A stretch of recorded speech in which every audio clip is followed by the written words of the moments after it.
araw sa inyo mga ka-diary. Bago ko ipagpatuloy ang kwento ko sa kay Quiboloy, mag-food trip muna tayo sa Korean Mart mga ka-diary. Ang Korean Mart na ito mga ka-diary ay makikita ito bago maghagdanan ng Metro Rail Transit ng Farmers.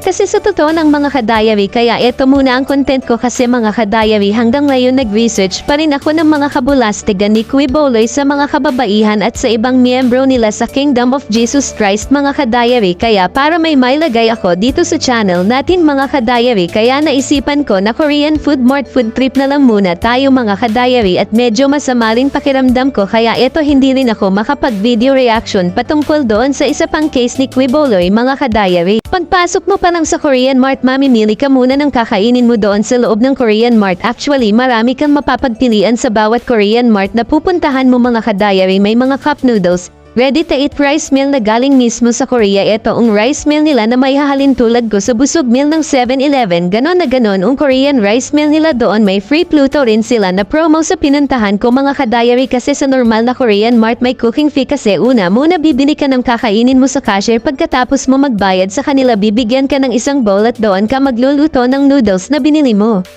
Self-service lahat-lahat dito sa Korean Mart Mads ka-diary. Ikaw mismo ang magluluto ng binili mong noodles mismo sa loob ng establishment nila mga ka-diary.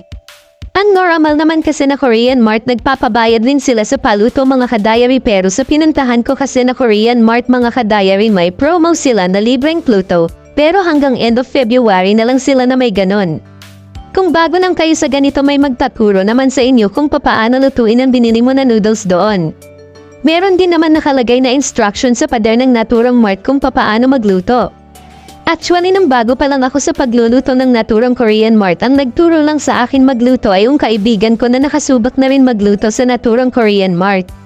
Pag once na start ko na kasi, hanggang may timer pa, pwede ninyo i-adjust ang time ng pagluluto kung gusto ninyo lutuin ng gusto ang binili mo na noodles, at pwede rin ninyo nadagdagan ng tubig ng iyong noodles kung kulang pa ito sa noodles na iyong niluluto mga ka-diary.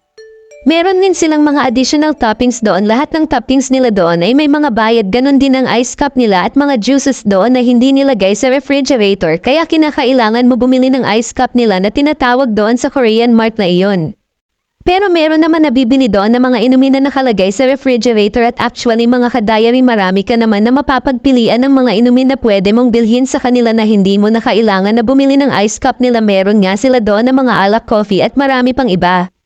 Kung pinili ko na kakainin doon sa naturang Food Mart mga ka-diary ay yung pansit canton nila. Sobrang dry nga lang ng pansit canton nila, pero masarap naman ang lasa ng pansit canton mga ka-diary.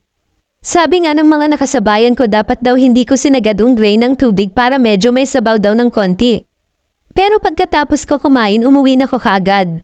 Salamat sa panonood sa Korean food trip natin mga ka-diary. Please don't forget to like, share and subscribe mga ka-diary. Salamat po.